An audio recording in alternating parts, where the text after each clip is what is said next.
Hello and welcome to this edition of Business Spotlights. My name is Reza, Khodadoust Action Coach, and I'm delighted to be joined today by Jyoti Roy from Green & Co. Welcome, Jyoti, to the program. Thank you. Great to meet you. Glad to be here. Good. So to kick things off, let's go straight into your, tell us a little bit about your background and where you started in your business journey, etc. Background, I started into renewable, or precisely solar, some time ago, 2005. And when there was not much of commercial market was there. So I used to be in academia, and then moved into more on the industrial side. So that was a quite interesting changing from academia to industry, but mainly into development of solar projects, utility scale solar. That was the main activity was happening. I'm talking about back in 2010 when I moved from academia to industry, and then building them. So development and EPC, engineering, procurement, construction of those projects. And Green & Co. I started about 5.5 years ago, precisely speaking, towards the end of 2017. And the reason being really starting Green & Co. with some service verticals that we are planning in the beginning is to offer existing solar asset and how they can be optimized, because we are so busy building new capacities. And those projects, particularly in Europe, it was driven by some sort of financial mechanism, whether feed-in tariff or another mechanism was very active in the UK, was a renewable obligation certificate. And stakeholders was busy building those, and realized at that point of time that when all those financial mechanism was coming to an end, how those existing assets can be further optimized. And when I was in academia, I developed some algorithm and thought of it could be interesting to turn into a more of a commercial proposition of it, and not just commercial proposition, the market need. That was the aspiration of starting Green & Co. So yes, it was mainly to do data analytical asset optimization exercises. That was the main objective for starting Green & Co. back then, 5.5 years ago. Okay. What is it specifically that you now do as a company? There are multiple of different activity or different services that we do across the whole project life cycle, from very early stage, even at a feasibility stage. If you're talking about ground-mounted solar system or commercial industrial solar battery system, then it starts with feasibility assessment, techno-commercial viability. So that we offer. And then if it is viable going forward into development phase, then there's a lot of design optimization exercises that we do. And then project, assuming it's got full planning permission and grid connection, so it's fully developed, or in another word called ready to be built, and then goes into project financing phase. And that's where our technical advisory or due diligence service comes into picture. And once project get built, then the asset optimization piece for operational solar asset I mentioned earlier comes into picture. So it's a full cycle exercise. And advantage, I believe, what we offer, because we worked over across the whole project life cycle, wherever we work, whether a small piece in between, whether design engineering or optimization or due diligence work, then we bring other value proposition from what would happen next or what might have happened in the past. So because of this full cycle exercise that we do, that gives that level of insight for the piece of work, that even a small piece of work that we offer to our partners. Yeah, so that holistic knowledge that you have adds value for them, even if you're only working in this bit, but you know what's coming next, and what's coming before. Yeah, absolutely. I can definitely see that. And so obviously you mentioned how you started this business. You saw, I guess you saw a gap in the market, or something that needed to be addressed. But on a personal level, what inspired you to start your own business? So we were, at that point of time, we were going through at a phase where all those financial mechanism was coming to an end for a solar project in the UK market, or quite large proportion of it also covered that in Europe. And I was thinking that something new to do, rather than going in a very traditional way, because innovation is one of the things that always stays in my mind, perhaps being in academia in the past life, and contribution to what could be next and how that could be designed. So that's the aspiration was there back on my mind, leaving a healthy job behind, and starting something new, to not just to create that value for the wider market, meaning solar market in the wider perspective, but also obviously create that entrepreneurial mindset that perhaps was hidden somewhere in my mind, bringing that up into practice. Sure. And we all know that it's not easy to start a new business. What challenges specifically did you face when you started yours? Usual challenges in terms of team structuring, getting the segmentation ready. So it's more of the strategic piece, that what market, what service that we wanted to do, what resource that we need, and financial mechanism. Usual challenges was not very dissimilar what we have gone through, or I have gone through. We are still self-funded, and that's how we really progressed from the beginning. And we are extremely thankful to all our partners that we work with. And by the way, we call them partner. We do not call them client or customer, because we believe relationship management is absolutely essential in this dynamic marketplace. And particularly a solar market is probably even getting more dynamic than ever. So that is why this level of flexibility, and working by knowing exactly what is needed for our partners, that is quite important. That's why we call them partners. So yes, we are still self-funded, and we are getting through more partner acquisition, etc. that is happening. But one challenge I would say, even that's not very not a unique one. COVID, obviously, that hit 2020-21 that time, and we were no different. We were significantly hit. I mean, at that point of time, I was thinking, I need to go back to job again, leaving behind this entrepreneurial journey that started, and then some restructuring within the services and market that we are operating. And before COVID, we were active not just in the UK market, but other European market, but also some other Asian markets. And that has helped us in terms of diversifying into different areas. Some area might be more active than other areas, and reprioritizing different services. For example, I mentioned about this PV asset performance management, which is more of existing asset optimization piece. But at that point of time, it was relatively new in the market. So market readiness is absolutely essential for any new business to penetrate their service for success. And then we realized it was more of home working, desktop work. And what was happening is a development work for building or developing the solar and battery storage projects. And we ramp up our design engineering optimization services at that point of time. And that has created, this particular service vertical was actually created because of that crisis at that point of time. We saw that opportunity, and then we created that, and we innovated within that. And that is today one of the biggest revenue share vertical within our different service verticals. Yeah, amazing.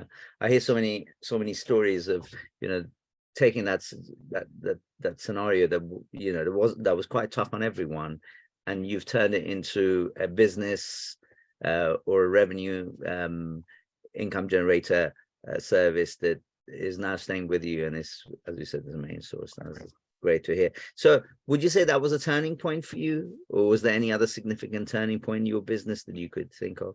That was the turning point, really. And little bit of the time that was available, because it was more of business development activity was happening, less of execution operation was happening.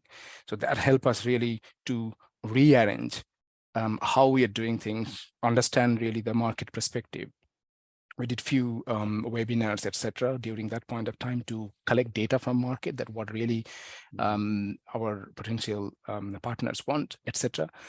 And that helped us really to restructure. So that was the key turning point. And purely from number perspective, that year was the highest revenue generating year. Even almost half of the year was relatively less, close to zero, but that has resulted into a high rise in revenue. And I guess team bonding was another important factor at that point of time. It allowed us to really understand the team strength internally. Quite a few team members, they said, we are sacrificing our salaries. And that's how we help us really get us going. And then we rewarded back when was benefited, when company was growing. So it sounds like you got a really good team. And therefore, I want to ask you a question about your approach to hiring. And how do you make sure that you have that strong team? How do you build that strong team? Yeah, I mean, the team that we have, with over 50 years of cumulative operational excellence across the whole project lifecycle, whether from early stage development to operational stage. So two things really, it's in terms of team building perspective, I see is twofold. One is hiring experienced people, but also mentor them. Mentoring not just experienced people, because they comes with experience to offer what best for us to do, rather than asking them what to, or telling them what to do. It's for them to tell me what to do. But also when you recruit a fresher, how do we mentor them, so that not just within the team, but to the industry, we create that competitive or a competent task force or workforce. Now, competent really comes in my mind, of course, with a few characters. Of course, education, skill, experience, but quite important, attitude. That is beyond any of this, and that is why we are very process driven from the very beginning, rather than people driven. So that there are multiple advantages with that we see, and there is no line management structure within our company. It's more of team management structure. So anyone can talk with anyone. So it's very lean structure that we work with. And I guess allowing that level of flexibility, that gives confidence and fearless work atmosphere. I think that is very important. Yeah. That if a junior member wants to say something, they have every freedom to say, to assess that whether that is right or wrong with the wider strategy or the business that we have. But freedom of voice is important, because that helps to get innovation from our staff members. That is very important. Very good to hear. Yeah, absolutely. And I guess on a personal level, one of the things that we observe, and I observed, is that successful people have traits and habits that help them along the way. And, you know, I guess my question to you is, what are those habits and traits that you've identified in yourself, and, you know, that have contributed to your growth and success, that you'd like to share with us? Yeah, I mean, from a habit point of view, probably I would repeat that is the culture within the business, free, flexible, and freedom, fearless atmosphere. I think that is very important. I mean, when we do our team meetings, it's everyone is equal in that platform, or when you discuss with any challenges for any operational project that we are doing, or any a day-to-day activity that we are doing. Someone might say, okay, how about if we do this way? And we all assess that together, that yeah, that's a good idea, how that actually fit with the overall object. So it's more of free work space. That's the philosophy that we follow, and that is why our values really are taking ownership, and that gives actually a confidence for someone to take ownership, and they feel integrated within the team. And trust, quite important factor within our team. How do we trust? I mean, trust internally between us, and trust externally with our partners. And how do we integrate all together? And all of it really create a customer satisfaction ultimately. And customer could be internal customer between us, or external, like partner satisfaction. And yeah, team growth, empathy. These are the key value proposition that we always believe within our team. Sure, just cultivating that culture in the team is something you work on. Obviously, work on a lot because it's, you know, seems to be an emerging theme out of the conversation we're having, which is fantastic to hear. So what are the plans for Green & Co and yourself in the next 3 to 5 years? What do you got planned? So far in last 5.5 years, we have provided different services into different markets of over total 8 gigawatt of project of solar and battery storage.